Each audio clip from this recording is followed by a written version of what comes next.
लाखों। अब नीचे से खत्म हो गया सब, क्या जी? उसमें कोई चर्चा नहीं, हुक्मरान बन लेंगे तब रेल खरीद लेंगे, नहीं तब तक बिकने दो। ये ड्रीम न बाबा साहब का था, न बाबू जगजीवन राम का था। धीरे धीरे कुछ था ही नहीं। दलितों के पास तो बैंक थे, बैंक का नेशनलाइजेशन हुआ तो उसका लाभ आपको नहीं मिला। जनरल मैनेजर बन रहे हैं बैंक में, हैं?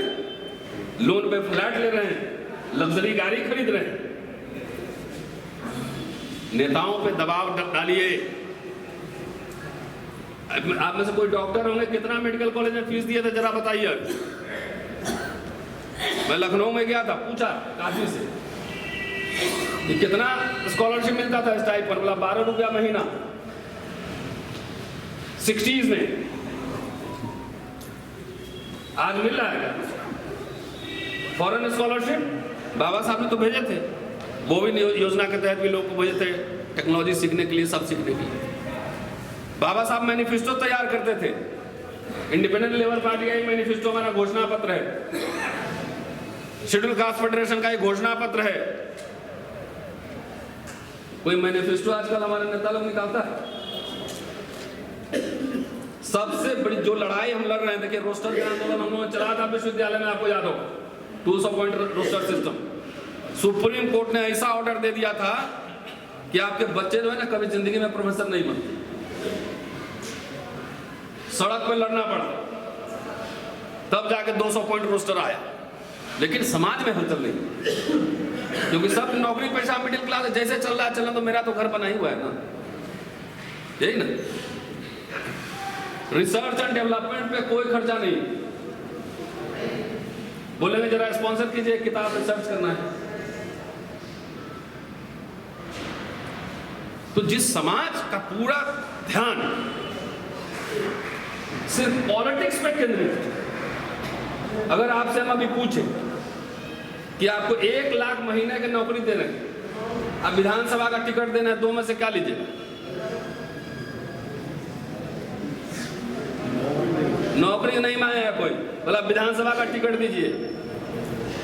आप पंडित जी से पूछेंगे कि 1 लाख का नौकरी दे रहे हैं और विधानसभा का टिकट दे रहे हैं, क्या लीजिएगा? आप बोले नौकरी दे दीजिए, टिकट तो बाद में ले लीजिए। आंदोलन करना पड़ेगा भाई, कोई इसके फिर सारा यूनिवर्सिटी इतना महंगा होते जा रहा है, सब कुछ आप बच्चे पढ़ नहीं सकते। एक सेमेस्टर का 35-40 हजार रुपया फीस आ रहा है कॉलेजेस में। एक आम आदमी का बच्चा पढ़ सकता है क्या? प्राइवेट यूनिवर्सिटी में तो इतने महंगे कि मैं नहीं पढ़ा सकता, आप तो छोड़ दीजिए। पब्लिक सेक्टर यूनिट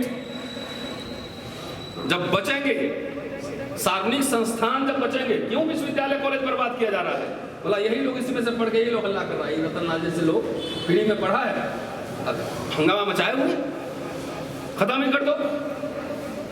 हजारों हजार स्कूल बंद हो रहे हैं, कोई नेता आंदोलन किया?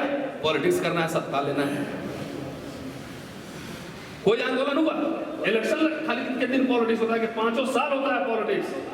जो मैं कह रहा हूं, it is a part of politics, this is my political statement. Every day writing is also politics, addressing people, the masses is also part of politics.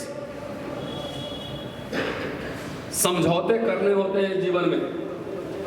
Common minimum agenda पर बाबा साहब ने भी सोशलिस्ट पार्टी के साथ समझौता किया था 1951-52 का चुनाव में। जात जात आपस में मुठभेड़ कर रहे हैं, एक दूसरे के साथ बैठ नहीं सकते। 10 लोग मिलकर चले हैं सरकार बनाने, सत्ता लेने। उत्तर प्रदेश, दिल्ली, बिहार, मैं देखता हूँ ना घूम के, एक जाति अभी वो क्या आया था अभी, रिजर्वेशन का बंटवारा वाला वर्गीकरण, उसमें एकदम लग रहा था सोशल मीडिया पे युद्ध ही चल रहा है।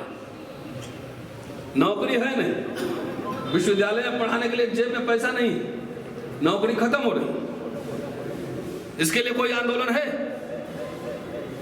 तो बाबा साहब ने संविधान में आरक्षण दे दिया था तो हमको मिला है, उसके बाद किसी का कोई काम नहीं, वो लिख दिया, लागू हो गया। तो संविधान तो अभी भी तक खत्म क्यों हो रहा है, बताओ ना। क्या बाबा साहब ने कहा था संविधान सभा? ये कहा था कि कोई भी संविधान अच्छा या बुरा नहीं होता, ये संविधान को लागू करने वाले लोग कैसे हैं, उसकी प्रवृत्ति पर निर्भर करता है। अगर इंसान अच्छा है और संविधान खराब है तो संविधान अच्छा साबित होगा। अगर इंसान खराब है और संविधान अच्छा है तो संविधान खराब होगा। तो 56 से लेके और मान लो राजीव गांधी के पीरियड, उसमें कोई काम नहीं हुआ, सब मनुवादी था, सब चमचा था, सब दलाल था, सब पिट्ठू था, और आप ही एक बने हुए थे हीरा जवाहर। नहीं,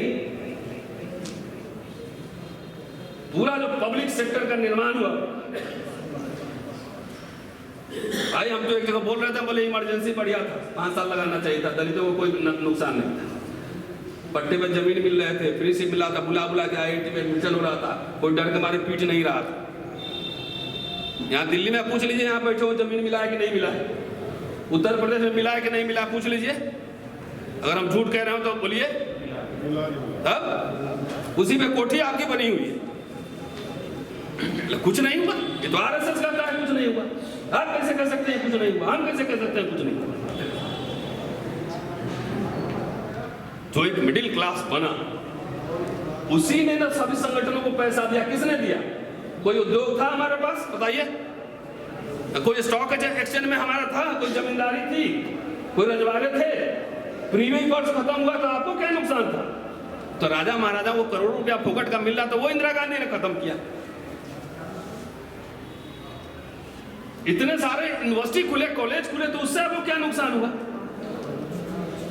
तो नहीं, एक सांस में सारे जवाहरलाल नेहरू और अटल बिहारी वाजपेयी सब एक ही कैटेगरी। नहीं, जरा सोचो, नेहरू कहां? लंदन में पढ़ा हुआ आदमी, कैम्ब्रिज का, एक सोशलिस्ट डेमोक्रेट लेखक, वो तो मॉडर्न इंडिया बनाना चाहता था ना आदमी, कि हिंदू राष्ट्र बनाना चाहता था। ये बताइए मुझे, आखिर अंबेडकर नेहरू दोनों के पुतले RSS के लोग फूके कि नहीं फूके? उनके खिलाफ लेख लिखे कि नहीं लिखे? तो ऐसा हमारा नेता सब प्रोजेक्शन किया जैसे बाबू जगजीवन राम, अंबेडकर, नेहरू सब कैबिनेट में जाके मारपीट करते थे, नहीं, एक दूसरे को गाली देते। जब बाबू जगजीवन राम पहले मिनिस्टर बने तो डॉक्टर अंबेडकर ने बधाई दी उनको, उनमें कभी झगड़ा नहीं था। नेहरू से मतभेद थे, लेकिन सैद्धांतिक फंडामेंटल मतभेद थे, लेकिन दोनों एक ही मॉडर्न इंडिया बनाना, सेकुलर इंडिया बनाना चाहते थे, जिसमें सभी जाति, सभी धर्म के लोग समानता के आधार पर रहे। डिफरेंस तो होंगे, हमारे आपके ओपिनियन में भी डिफरेंस होंगे। और वही अटल बिहारी वाजपेयी है तो सबसे पहले क्या काम किए? बोले ये सब बहुत नौकरी कर रहा है, पेंशन ले रहा है ना, पहले डिसइन्वेस्टमेंट मंत्रालय बनाओ, बेचो, अब पेंशन खत्म करो। पेंशन कितनी बड़ी राहत है पता? ये सब पेंशन डिस्कशन नहीं होगा, शिक्षा डिस्कशन नहीं होगा, नौकरी डिस्कशन नहीं होगा, सबको गाली देते रहना है। अरे जो पीपल्स एजुकेशन सोसाइटी बाबा साहब ने खोला, चाहे सिद्धार्थ कॉलेज या मिलिंद कॉलेज खोला, तो उसमें तो ज्यादातर सवर्ण बच्चे पढ़ते थे, शेड्यूल कास्ट अभी बच्चे ही नहीं थे उस समूह में। उनके प्रिंसिपल, उनके प्रोफेसर भी सवर्ण थे, और उनको जो चंदा दिया, जो गोलमेज सम्मेलन में गए थे तो कितना 1300 कुछ पाउंड लोगों ने राजे रजवाड़े नवाबों से चंदा लिया कि हमको बहिष्कृत हितकारिणी सभा के लिए काम करना है, अस्पृश्य बालकों के लिए हमें हॉस्टल खोलना है। भाई हैदराबाद के निजाम से 54 एकड़ जमीन लिया मिलिंद कॉलेज, 12 लाख रुपए इंटरेस्ट फ्री लोन दिया, अब 5 साल बाद चुकाना था, पता नहीं 5 साल बाद परिनिर्वाणी हो गया तो पैसा नहीं लौटा होगा। भारत सरकार से 6 लाख रुपए सरदार जोगिंदर सिंह मिनिस्टर थे, उनसे सिद्धार्थ कॉलेज के लिए लोन लिया, और वो लोन चुक नहीं पाए। वो सुना मैंने, एक बात की थी अभी, विजय सोडवड़े साहब हैं, वो बाबा साहब है, बहुत काम करते हैं, तो मैंने उनसे पूछा कि उस लोन का आखिर हुआ क्या? तो उन्होंने कहा कि इंदिरा गांधी जब प्राइम मिनिस्टर बनी उन्होंने राइट ऑफ कर दिया, खत्म कर दिया। किताब बाबा साहब राइटिंग स्पीचेस है ना, बाबा साहब को भारत रत्न नहीं दिया, ये नहीं दिया, उन्होंने किताब में ना है बाबा साहब, यार काहे के लिए नहीं समझ रहे, विचारों में है। उनकी किताब छापी भारत सरकार, महाराष्ट्र सरकार ने। हमने कभी थैंक यू बोला? किसी को थैंक यू नहीं बोलते हम, किसी को नहीं। सब दुश्मन है, सब मनवादी है, सब दलाल है, सब पिट्टू है। यही समझ है। जरा गौर से सोचिए, 400 रुपया साल का फीस देकर हम पढ़ा रहे हैं, 28 साल से पढ़ा रहे हैं। मुझे क्या, हम भी घर में आराम से रहते हैं, तो मेरे ऊपर केस नहीं होता, मेरा प्रमोशन नहीं रुकता, हम भी विदेश घूमते रहते, क्या दिक्कत है? तो किसके लिए इतना सब पंगा ले रहे हैं? क्योंकि मैं देख रहा हूं कि मेरे आंख के सामने ये सब बर्बाद हो रहा है, और 10 साल के अंदर आप लोग जैसे ही रिटायर करेंगे, ये मिडिल क्लास, दलित मिडिल क्लास खत्म, कैशलेस दलित मिडिल क्लास बन जाएगा, पैसे नहीं रहेंगे। भेज देगा गाँव में, एकदम नेचर के पास रहिए, थोड़ा सा जो शुगर फैट वेट बढ़ गया, सब खेत में काम करके ठीक हो जाएगा। नौकरी से जो है ना, नौकरी और पेंशन से ही इतना ऊर्जा आ रहा है, वही खत्म हो गया ना, खेल खत्म है। बिजनेस में इंटरेस्ट नहीं है, बिजनेस करना नहीं है, खाली सबको नेतागिरी करना है, पत्रकार बनना नहीं है, बढ़िया वकील बनना नहीं है, सीए बनना नहीं है, ठेकेदारी लेना नहीं है, ठेका नहीं लेना है, खाली नौकरी और पॉलिटिक्स। तो नौकरी खत्म, बाबा साहब जो बोले थे उसके उलट काम हो गया। राजनीतिक आरक्षण जारी रहेगा, लेकिन जो असली आरक्षण है एजुकेशन और नौकरी का, वो आरक्षण खत्म हो जाएगा। इसलिए पूरा समाज का जो है ना स्नायु तंत्र, नर्वस सिस्टम ब्रेक डाउन। हमारी वेदना ये कि आने वाली पीढ़ी, हम 10 साल में इतिहास पढ़ाते हैं ना, तो जितना पीछे देखते हैं उतना आगे भी देखते हैं।